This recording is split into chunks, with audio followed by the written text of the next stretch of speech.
Thank you to all of you for being here.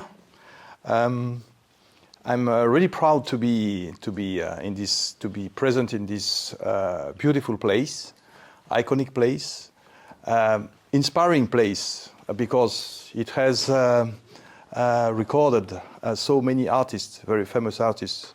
Yes, a few. I can name a few of them. Dire Straits, so the biggest one, the most famous one, Rolling Stones, even some jazz like Diana Krall, incredible Herbie Hancock recently, and so many others. So that's really a great honor for us to be here.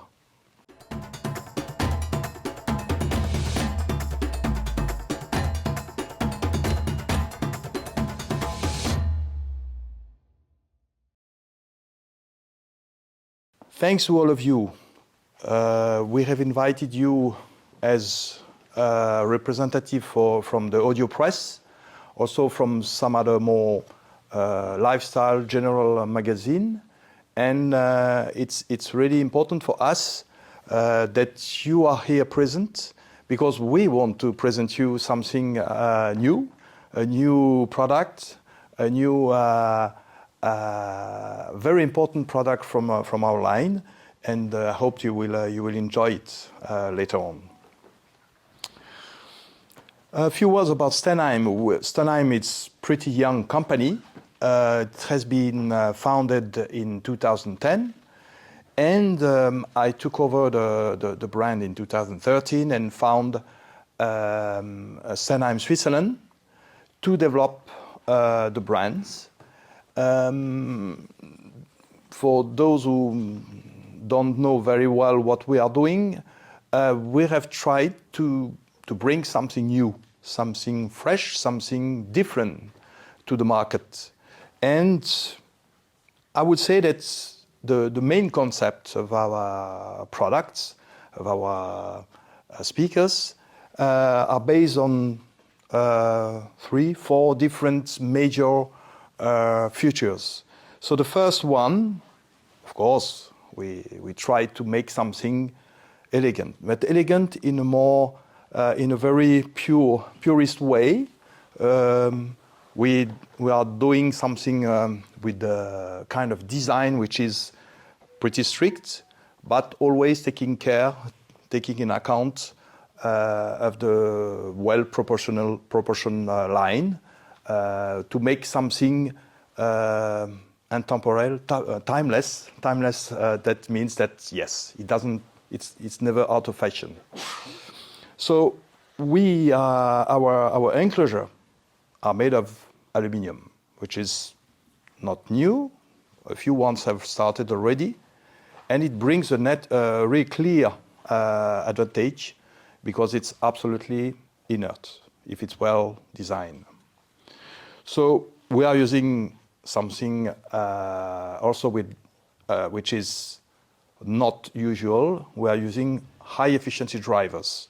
We are not alone, but combined with aluminium and combined with a pretty sophisticated crossovers, that makes something pretty unique. So the goal is to bring something which keep the expression of the music. The music keeps alive, and so we have the music is engaging. So we hope to bring something which makes you happy and also very engaged in the music. We have 2 lines of speakers. So we have the reference one, the biggest. So even the 3 models, 2 models, we call it Ultime 2 and Ultime 3. And our flagship, it's the Statements. It's 4 towers of 300 kilos, so 600 pounds, which is pretty impressive. But we have also the Alumine line. The Alumine line, that's the line which is more affordable. That's maybe the most known, and the model that we will present you tonight, the Alumine 2.5, belongs to that line. So we have 4 models now with these new speakers. A few words about the Stenheim acoustic station. We brought this concept because we wanted to have a direct link with the music, with the musician. That's the source of what we are doing, because the musician brings the most important parts to our systems, and we wanted to organize and to participate to some of the recording session and to collaborate with artists to bring the most exciting recording, the most exciting performance, and also to understand, frankly, how it is, because we are at the end of the chain, and it's important for us to understand how it has been recorded. And then it will help us also to develop maybe the best products.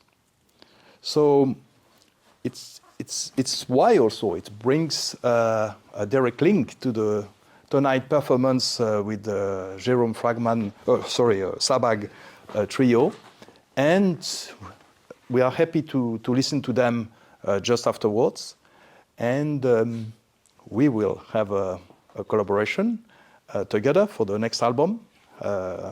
Jérôme will explain us a little bit more afterwards. Thank you. Thank you. And so now I won't be too long, and I will also give the floor to Jérôme, that will explain a bit more about his music, and we'll have the pleasure to listen to his trio. Thank you, Jérôme.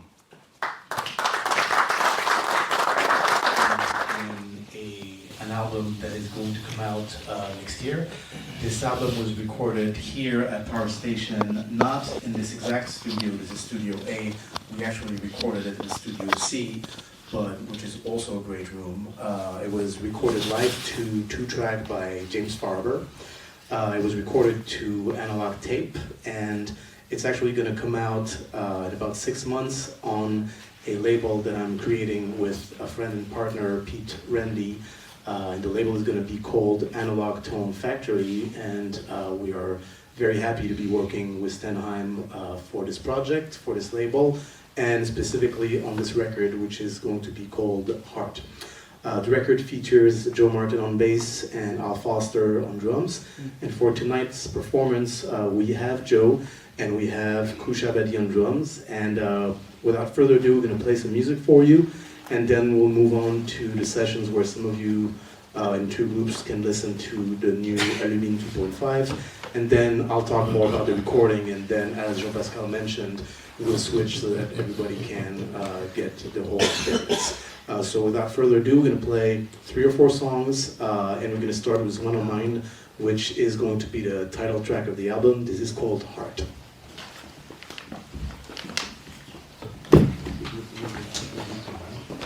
Yes. Yes, I'm being asked if this is going to be released on vinyl. Yes, it is. And it's going to be all analog vinyl, and that's something we can talk about too. But yes, it's a big part of it.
drum mark and at the bass. You're truly Joel Selection.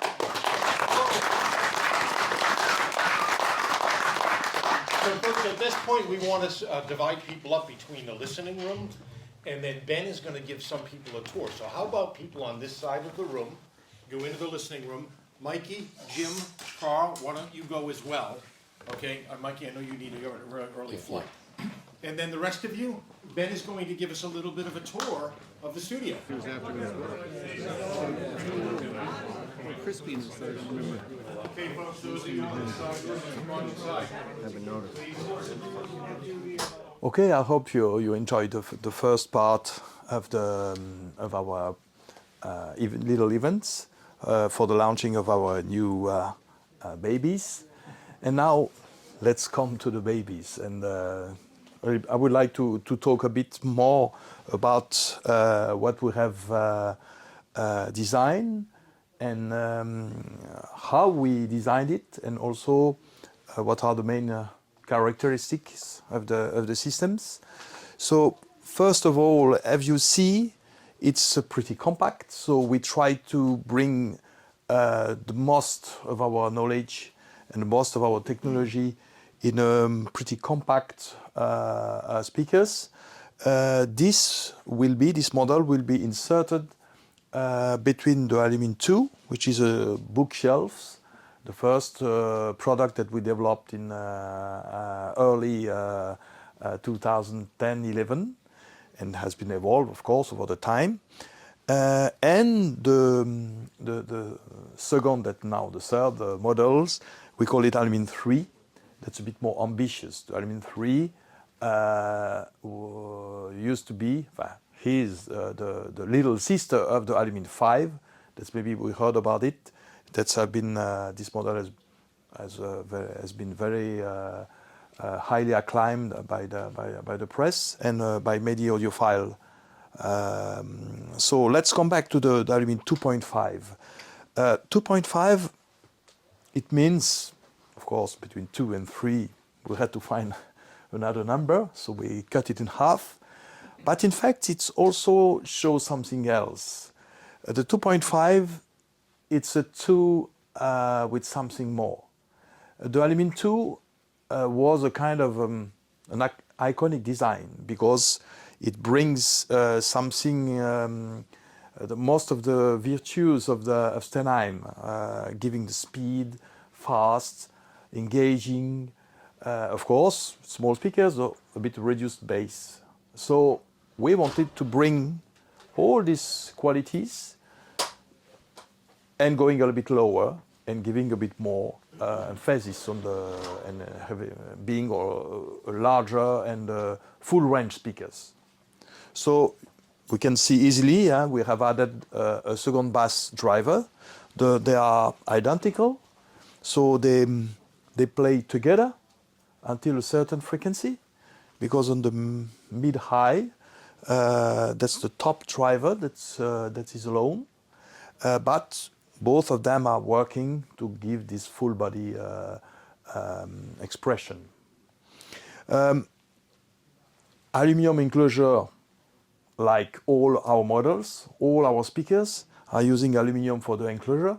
So it gives, I always say now that, of course, aluminum, it's a great material because it remains very stable, very inert, so it doesn't bring any contribution to the sound. And the enclosure surface is pretty big, so it's pretty easy, even if it's small, to give a certain contribution. We call it coloration. That can be nice, but it's always the same. It gives something which is not natural. So we have the chance to be rid of this perturbation, so distortion, we could say. And another thing also which is interesting, it's the discoloration hide the little information. So you are losing a kind of details that makes the music very alive. And so it's a really big advantage because on the overall restitution of sound. something interesting also about the crossover. Of course, the crossover, it seems to be, it's always hidden, sorry, and but it has a very high contribution to the sound because it subtracts something. So hopefully we believe that we will subtract as a minimum of things, but it's always subtracting. So you have to be very careful to keep the maximum of the expression of the music. So we pay a lot of attention to not only to the design, but also to the choice of components, because all components have a sound. So even if you don't change the technical characteristic, having exactly the same type or same specification components can bring a different type of sound. So we pay a lot of attention, a lot of time to choose the right components to get the most natural sound. So crossover is very important part. So altogether make something, as mentioned before, something very natural and very expressive. We like to bring the highest and the best expression coming from the music. Okay, so I don't want to talk any further about the products. If you have some question about it, if you don't mind, I will answer maybe one-to-one after the second presentation. Otherwise, it will be difficult to manage. So now let's come to the music itself. I have selected 4 tracks. First tracks is a track from the Jérôme Sabak Trio, chosen from the repertoire they played. Of course, it's not the recording of the night. It was not possible. It's too complex to realize. But it was part of the previous recording. So I choose one of the tracks. It's When Lights Are Low. It's a composition of Benny Carter.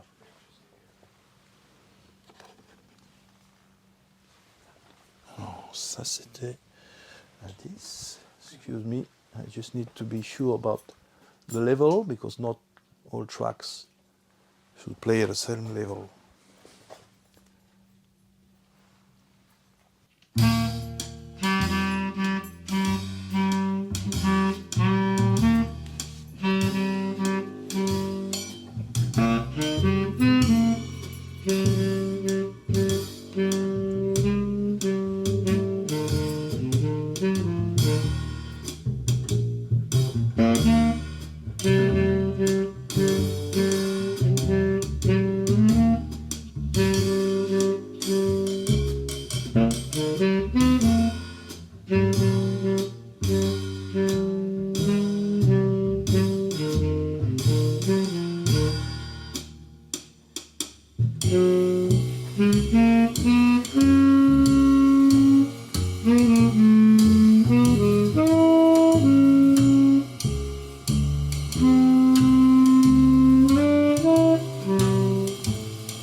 Sorry to interrupt this track. I will try to give you some extracts. This maybe I forgot to tell you, explain you something. Jerome will explain you a bit more about the recordings, but the drummer was not the same. Was not him. Al Foster was playing, and he's not young anymore, and so it was not easy to get him for the performance of tonight. Otherwise, yes, the same bass player, double bass player, and something also which was particular for this recording. He tried, Jerome, to bring a kind of spirit of the 60s recordings. It's pretty separate, so I was surprised at the beginning to say, yes, read the sax on the left, the drum on the right, the bass in the middle. That was his wish, to bring this type of sound in this recording. Just a brief interruption, esteemed viewers. As you may know, I'm Tom Martin, Chief Content Officer of The Absolute Sound. We have a new product. It's on the Substack platform, and we're going to do some interesting things with Substack. First of which is reader questions and answers. Each Monday, readers will submit questions. We'll pick the most interesting ones and we'll answer the questions on Friday. We'll also have early access to articles and special blogs that don't appear anywhere else. We hope you'll join us. It's only a cost of a cup of coffee per month. Just check on the screen or in the show notes below. Thanks, and now back to the show. The rooms in that room. The rooms were designed by Tony Bon Jovi and the other, I'll say, founders. But Tony, yeah, and Tino can speak more to this. Tino was a manager here for quite a long while. Was that room sort of designed like Rudy Van Gelder's room, which has a similar kind of roof situation, or was it completely... I can't speak to that. Well, here it is. After all these years of never having been here. Let's look around. I don't know, I but don't think Tony Bon Jovi even knew of Rudy Van Gelder. yeah, but Tony was an engineer at, or not an engineer, but Tony was at Motown. Yeah. For a while, among other places, and I think that the era in which this was built can maybe answer more of that question. I'm not sure of the timeline on different things, but certainly a lot of studios after this was built have either directly licensed the designs, there are other power stations that exist in the world, or simply gone off the theme of the pine slats and the burlap and the fiberglass behind it. Is it a franchise? I mean, do you franchise the name and no? No. You don't. So you just have satellite studios. That are, There's only one other power station. Okay. Yeah. That's a replica of this room, and it's called Power Station New England, and it's in Connecticut. Oh. Now that was, I don't know what the deal was between Tony and Sonolis, the parent company up there, but it's an identical replica. Oh, really? Wow. Yeah. That's the only other power station Absolutely. Oh, okay. that Okay. exists. I mean, there's Yeah. a power station in Florida, but it's nothing. Tony has very little involvement in that as well, but the design and look of the studio I is got you. nothing. yeah. I heard that Tony made the guy in Connecticut deal he could not refuse. Yeah, it sounds like yeah. Exactly. But to speak more about the studio itself, obviously this has been running since 1977, and we're really happy that it continues to exist. It's gone through several incarnations, but I think the through line is something that also Stenheim agrees with, which is that it's about the music above all else. And I think that we continue to exist because musicians love to be here. They can see each other, they can hear each other. The acoustic spaces are incredibly flattering to almost everything you could possibly imagine. And everyone who works here knows that like we're just trying to foster an experience for musicians and then capture that and share that with other people. And I think that like really kind of from meeting the Stenheim folks, that like really kind of lines up with what they're trying to do as a company as well. I'll tell you that setting up here, the vibe was amazing. All of the Berkeley students, the Berkeley employees, I mean, they wanted to sit down and listen to the speakers, helping us light them up, get the lighting correct. But they really wanted to hear things. So the student/Berkeley community here, I think really adds to the vibe of the power station personally. That's very nice. But this room, I'll talk a little bit more about the room specifically, is centered around a 40-channel Neve desk. This has been here for over 40 years now. And we have a dedicated team of technicians who maintain all of the gear in our facility at all times. As we are one of the last large format recording studios, we're also one of the last places that can maintain a full dedicated staff who know how everything works and can fix anything. We have full-time technical coverage.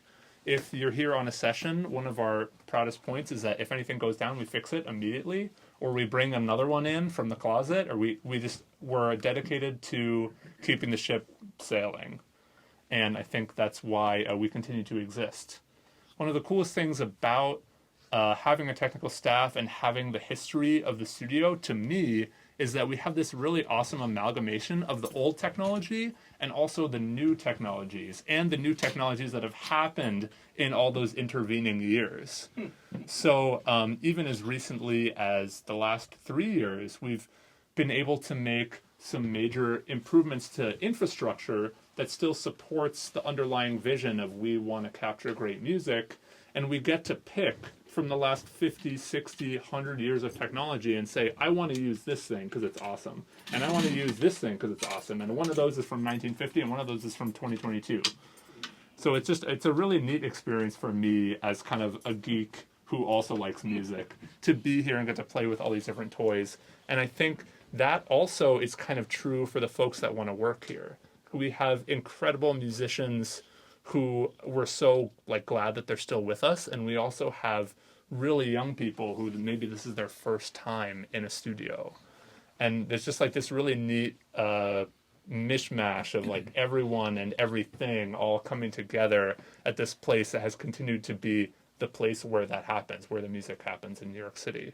So I'm very glad to be here and that we can continue to exist. Now, what do we actually do here? We do film scores, we do Broadway cast albums, we do jazz of all sorts. In this room especially, we do a lot of jazz big bands. We do music video shoots, we do live events. If you want to perform and record it and have a studio audience and do a live stream and do it to tape, we do all of these things. And as those sessions get larger, because we're in 2023 now, and people say, oh yeah, but well, can you do this? We start tying studios together. So we'll have Studio A and Studio B and Studio C all running simultaneously, and people can see each other through our video networking, and they can hear each other, and we'll be recording everyone at the same time. So it's a really kind of just like a wild place, you know? If you want to come here, we'll say yes, and we'll figure out how to make it work afterwards. If you look around the room, there's some gear that to the engineering-minded is familiar, but you might see some extra buttons on there. You might see a cool little custom power station faceplate. But as this place has been around for so long, there have been modifications and adjustments to gear, and we kind of had this collection of, like I was saying, just cool stuff from over the years. And that is reflected as much in the gear and the people and the clients as it also is in, like, you know, the notebooks we use and the tape we use. And there's just kind of a good feeling of like, oh, this place has been around for a while. Like, we sort of know what we're doing. It's like a working recording museum in a way. Yeah, really totally. is. Yeah, I mean, like I said, you know, I've been here for 6 years. I'm really glad to have Tino here, and Jerome has been here for forever as well. But like, it's really cool for me to be kind of part of that tapestry of everything that's happened and everything that will happen. And it's important to honor that. And that's what's cool about recording music, right? Is we get to have this amazing collection of everything that has ever been captured. Yeah. And you can have that. And so if you have speakers where you can really hear it, I think that's very special. Can you tell us what these speakers are and the bigger monitors? What are Oh, yes. So they're not as nice as what you're going to listen to. So we have some ATC SCM 25As. And the big reds are also classic. They're Altec 603 drivers. And this is a good example of old and new. These have been here for forever. These are relatively recent. But I think when you're monitoring in a studio, you don't have the kind of budget to get something really amazing. And you're also dealing with the reality of there's a whole band around you at all times. And you kind of need gear and stuff around you. So that's going to really affect what things sound like. So it sounds great in here, don't get me wrong, but I think when you go in there, you'll have a much more rewarding listening experience. For sure. But yeah, no, maybe there'll be some Stenheims in here one day. I'm not saying anything. Sorry. That could be arranged. Yeah. everybody says. Yeah, you know, we are in New York City, if you think about it, and it is very nicely quiet in here. Yeah, the live room especially. And I think that even people who don't really have a sense for like sound at all will walk into these rooms and feel like it's really special. One in this photo. The one that's where? Yeah, this one that's Oh, it's sitting right here Okay. is the one in the background here. Oh, wow. The one with Bruce. Nice. Bruce. Yeah. Wow, no kidding, yeah. So let me see this, I haven't seen it since you got it. Now, is that a rubber B or a Z-Land? No, it's the. Is that a stock Rolex Yeah, band? yeah. I didn't know that they did a band for that. Yeah, well, I didn't realize They that. did an OEM. Yeah, they-